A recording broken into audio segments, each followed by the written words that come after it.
menu. Steve Yampieri is going to educate me about all things crab cakes and burgers and his bar as we get over there this week. And, of course, the 4th of July. No better time to sort of grease the wheel than to get to Catonsville the week before the 4th. I'm going to have to, fight through the chairs to get to your front bar, right, Steve? There's a lot of chairs out there now, bud. So I'm going to save some chairs for you. You won't have to fight. People outside of Catonsville don't understand this, and I didn't understand it until I rode in the parade about 15 years ago. Moeller had me out there. We got hot dog eating competitions, parades up and down, old cars, new cars, children, fun. But you've got a bar that's open, and you're right on the parade route. Give me a little background for you and what you made of this Catonsville parade thing, because, this is the second year you've had Jennings as a new owner over there. But obviously, it is the tradition of all traditions in the Ville, is it not? It is. It is. We're open all day. We open up early. We have our crush bar going. People are just in and out. We have some people coming in, 20, 30 people come in at a time, sit down in Peggy's parlor, rotate that all day. It's kind of people's home base to get their orange crushes and grapefruit crushes, all that fun stuff. Well, so Jennings has always been in the middle of that, right? I mean, forever and ever, your bar has been an epicenter for all things Catonsville 4th of July because of where it's located, right? Yeah, it's been there since 1958. So it's been a big part of the parade route for as long as it's been going on. Jennings has been there celebrating it. You've been hitting the golf ball, man. I know it's tough when you run a business and it's summertime and it's big season for you, but I know how much you like to hit the little white dimple ball. I do. I played in the tournament Monday over at Rolling Road to benefit one of my buddies' companies, and I get out there as often as I can. I'm down at Sparrows Point, but I play everywhere. I love it. Well, the Tiger Woods thing has certainly reinvigorated conversation around the game, right? After that Masters, the last couple of months and our final major coming up in a couple of weeks, the conversation is about Tiger, even though Tiger was really not present the last two times out, right? Yeah, I mean he's always a threat. If he stays healthy and he's hitting the ball well, I mean he used to be unstoppable. But there's other guys I still, like I said last time, are still filling his shoes. With Koepka we talked about. Woodland played great. Brett. Well, Woodland was like a Star is Born to some degree.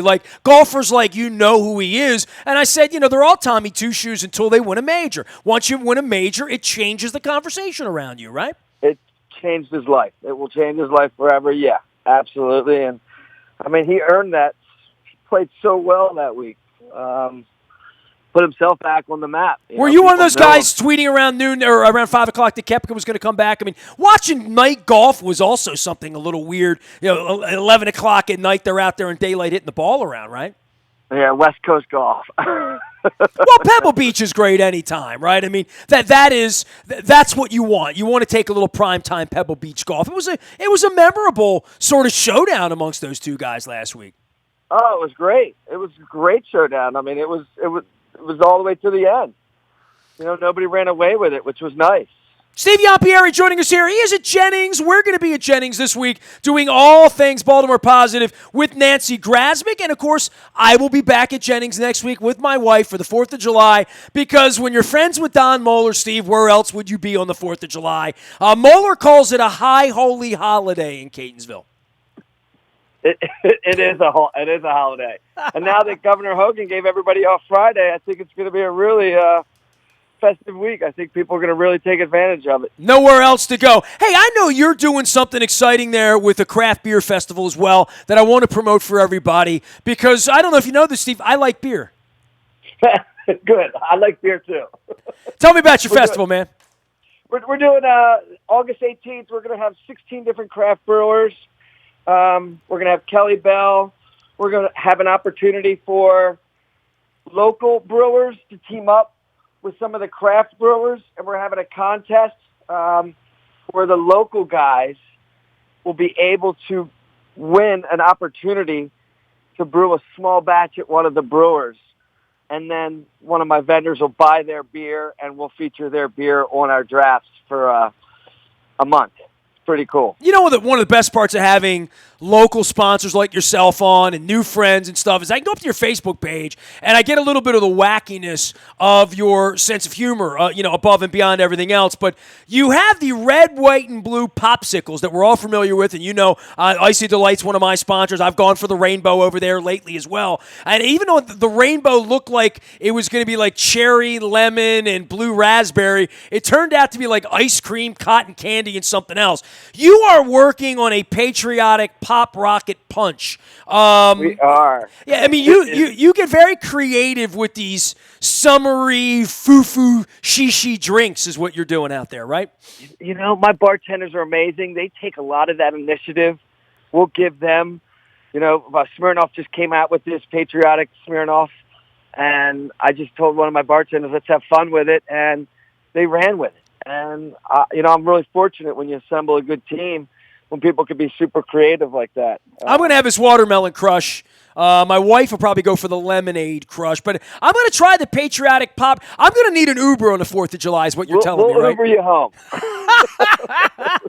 He is Steve Yampieri. He owns Jennings. Tell everybody why you own Jennings and how you got involved there, because I think it's a great story. Anytime we get local business owners on, you're our partner. We're bringing Nancy Grasmick in, first of many events we're going to be doing, including watching some baseball in your place. But, I've talked to other local bar owners of it. I have all these pictures, and I'm doing this Hall of Fame July. People are like, oh, you should put your pictures up, own your own restaurant. You can put your pictures on the wall. I'm like, man, there's so much more that goes into owning a restaurant. I know you jump back into this space after consulting to have your own place, and I know it's as busy as it looks out on the internet, right? Trying to find a little time to play golf and be with your family when you're running a local establishment.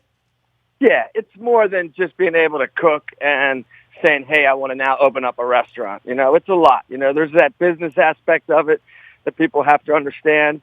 There's that creativity aspect of it that people have to understand and really thrive in. And then there's that creating an experience for someone. And that's what we try to do at Jennings, delivering on the service that people expect and giving them a quality product that they can come back to day in and day out. And then managing the team, the people, that's a big aspect that people just don't realize when they start opening up a business. Well, I mean, there's no doubt about that. I mean, I got into this. This is my 21st anniversary at NST this summer, wow. And I'm running 28 years worth of, my greatest hits, so to speak. It's all the Hall of Famers that have ever been in 28 years on the air with me. I have them on CDs, mini discs, all this stuff. And it's amazing. Like, the dream of mine was I loved baseball. I love the Orioles. I loved baseball. I love sports. I'm like, I went to work at the paper, and I'm like, I can do a show. This all was before the Ravens. We were never going to get the Ravens, right? 1992, 93, 94. We were never going to get a football team back here again. And it is fascinating 28 years later how what you think it's going to be, it becomes something completely different than what you signed up for. Yeah. I mean, the Ravens just coming was a dream, I think, for everyone, but I think that the reality of that was when Irsay took the team in 84, or was it 84, 86? 84, March 28, 1984. I remember it well. Just left us. That was devastating to anyone that was a Colts fan, a football fan. That my dad used to have 4 buses that would pile up at my father's bar in Catonsville, and we'd go down to the Colts games. And, that you have boyhood memories of going to Catonsville beer buses to 33rd Street. Yeah, I mean, Wow. That was just nuts. A lot of the guys would come in to my dad's bar before all the bars were downtown and, support him up here. So when the Ravens came, I've been a season ticket holder since day one, excited about the Ravens. Well, good. We're excited about it too, man. That's why it's July slow, right? I mean, the Orioles stink. It was nice to see some people out at the ballpark Tuesday, and I saw Don out there in Machado's in town and all that. But when I see the Colts and what happened here, and I see where the Orioles are, we better be careful around here. That's all I'm saying. Yeah, I mean it's tough. Nothing's safe anymore with all the competition and people leaving cities. It's nuts, But I think Baltimore's always been a sports town. I hope so. I don't know how people can't see that around the world, the dedication that these fans have for their sports. Well, we'll be in your bar watching some baseball before it's all over with later on in the month. Steve Yampieri joining us here from Jennings Cafe and Yomps. We're going to be over there for the 4th of July. We're going to be over there this week with Nancy Grasmick as well, doing the Thursday lunchtime thing. And Steve is working me on a crab cake. So save me a crab cake. I will see you at the bar. And save us a watermelon crush for 4th of July. We'll be seeing a lot of you the next couple of weeks, Steve. Thanks for coming on, man.